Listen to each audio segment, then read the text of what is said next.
Olá pessoal, tudo bem?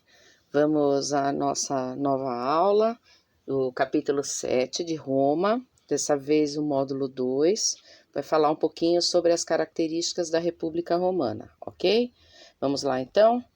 Bom, então olha lá, a República começa no século VI e termina no século I a.C., então foi um período longo, né? O início da República se dá justamente quando os patrícios, organizados e liderando a massa plebeia, depõem o último rei de Roma, que foi o Tarquínio Soberbo, né, por todo aquele motivo que eu já tinha dito antes, e proclama a República. Agora, pessoal, por que os patrícios fizeram isso? Quer dizer, por que eles proclamaram a República? Então, em primeiro lugar, porque os reis etruscos haviam reduzido a quase nada os poderes do Senado. O que era o Senado? O Senado era aquele órgão político criado na época da monarquia que reunia os patrícios ricos, ou seja, os descendentes diretos dos fundadores de Roma.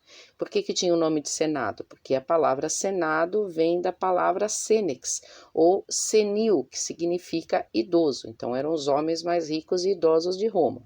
Como na época dos etruscos, da dominação etrusca, o Senado praticamente perdeu seus poderes, isso abalou muito os patrícios, que logicamente viam os seus interesses contrariados, porque eles eram a base econômica de Roma. Então, manipulando a plebe, os patrícios conseguiram organizar uma rebelião, tomar o poder, e aí, para que manter a monarquia, se na verdade quem governava Roma era a elite econômica, ou seja, os patrícios. Então, os patrícios acabam com a monarquia e estabelecem um governo republicano. Lembrando o que eu expliquei na outra aula, que republicano ou república vem de res publicum, ou seja, coisa de todos, e na visão dos patrícios, quem eram os todos? Quem eram todos? Somente eles, certo? Então, a partir dali, o Senado efetivamente passa a ser o órgão mais importante do governo romano, porque ele legislava e ele determinava tudo que podia ser feito pelos outros órgãos que, inclusive, foram criados pelos próprios senadores, certo? Então, nesse momento que nós vamos estudar, no início da República, vai haver a estruturação política da República Romana, ou seja, a criação das instituições republicanas, que na verdade, pessoal, mesmo depois do Otávio Augusto ter tomado o poder e se autoproclamado imperador de Roma, ele manteve a maioria dessas instituições republicanas. Então, quais são as instituições republicanas em questão? Essas aqui, ó, o Senado, as Assembleias Populares, os magistrados e a Assembleia Centuriata. Só lembrando o seguinte, que a Assembleia Popular tinha um poder muito limitado, ela existia somente para ratificar, ou seja, dizer belezinha para as coisas, para as leis que os senadores faziam, e a Assembleia Centuriata era uma assembleia formada basicamente por soldados, certo? Bom, então vamos lá. Como funcionavam as instituições republicanas? Então, nós vamos ter aí o Senado como o órgão mais importante, sempre lembrando disso, né? O Senado era o poder que legislava. Pessoal, quem faz as leis é quem manda. O executivo, como o próprio nome diz, só coloca as leis em prática. É claro que no sistema democrático, um não pode agir sem o outro, mas num sistema não democrático como a República Romana, o Senado determinava tudo que seria feito por todos os outros órgãos públicos, principalmente aqueles escolhidos para pôr em prática as leis, que no caso seriam os magistrados. Então, os magistrados ou magistraturas exerciam os poderes executivo e judiciário, certo? Então, quais são os principais magistrados?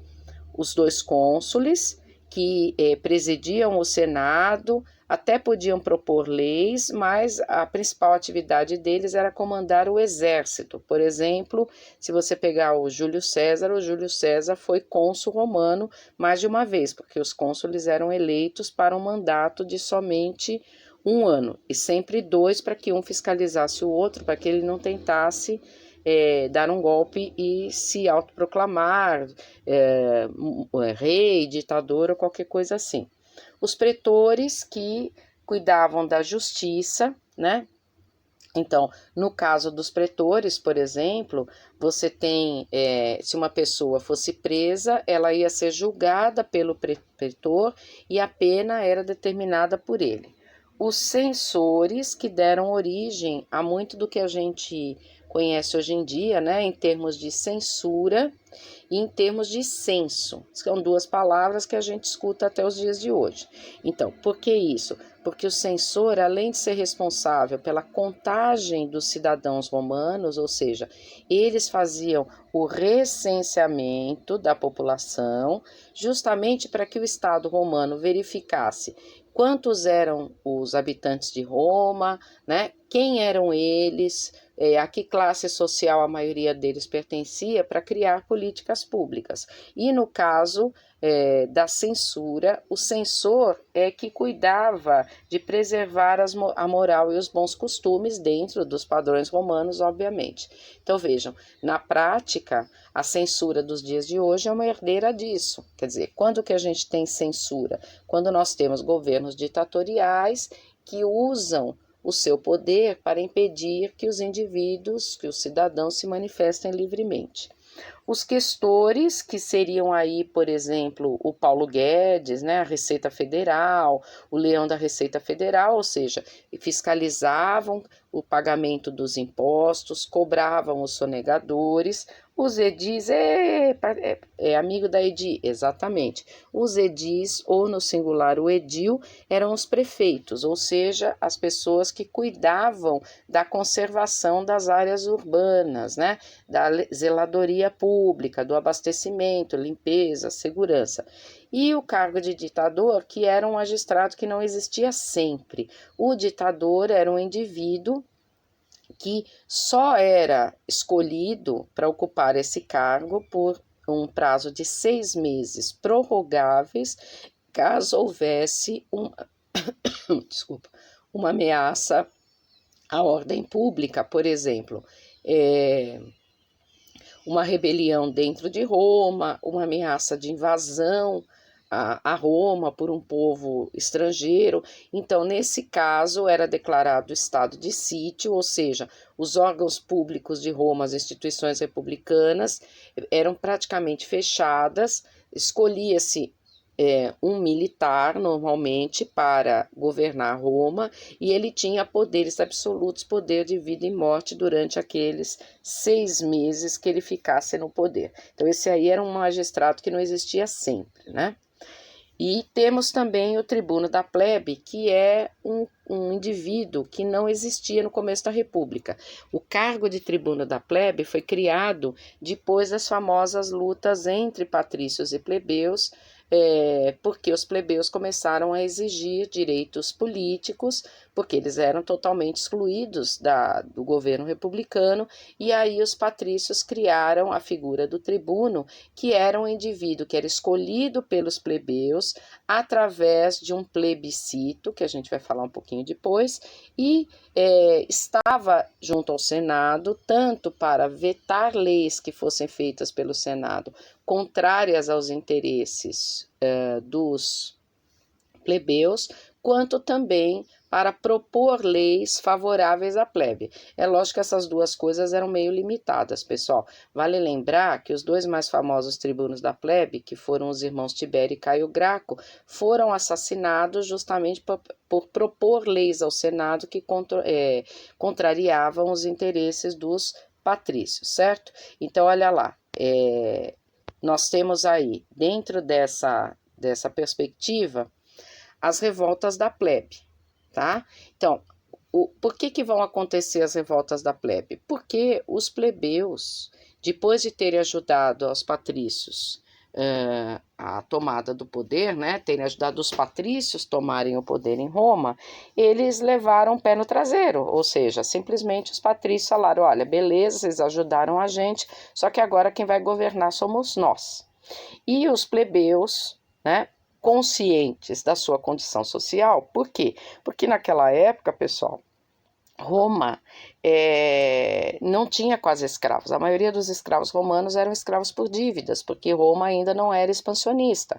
Então, como a mão de obra era majoritariamente plebeia, obviamente que isso acaba fazendo com que os plebeus percebam que tudo bem se os patrícios não quiserem dar espaço político e direitos para eles, mas então eles simplesmente iam cruzar os braços e não trabalhar mais, porque eles entendem uma coisa que, na verdade, a massa trabalhadora até hoje talvez não tenha entendido, que os patrícios dependiam deles para poderem sobreviver, porque sem a mão de obra plebeia não havia agricultura, não havia pecuária, não havia comércio, serviços domésticos, exército, nada disso. Então, o que os plebeus fizeram? Começaram a se rebelar contra os patrícios, não através de guerras, mas através de estratégias de não cumprimento de seus deveres, ou seja, faziam greves, ameaçaram deixar Roma e fundar outra cidade, deixando os patrícios lá sozinhos, se recusavam a prestar o serviço militar, a pagar impostos, e com isso eles conseguiram uma série de conquistas naquele momento.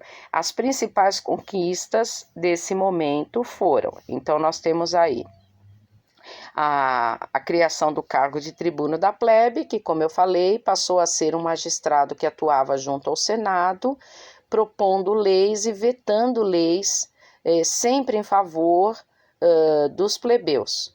E eles eram eleitos por essa palavrinha que está aqui embaixo, ó, plebiscito. Plebiscito é uma palavra que vem do latim plebis situm, que significa consulta popular, ou seja, o que o povo acha e quem que o povo quer ver como seu representante, certo? As leis das 12 tábuas, que da mesma maneira que aconteceu na Grécia, os plebeus se rebelaram contra o fato de que os patrícios faziam as leis, e como as leis não eram escritas, como eles próprios julgavam as leis, por exemplo, através dos pretores, então eles podiam modificar as leis como eles quisessem. E aí conseguiram que as leis fossem escritas em 12 tábuas de bronze, por isso que são chamadas de leis das 12 tábuas, certo? Depois, a lei Canuleia, que na verdade é mais de uma lei, né?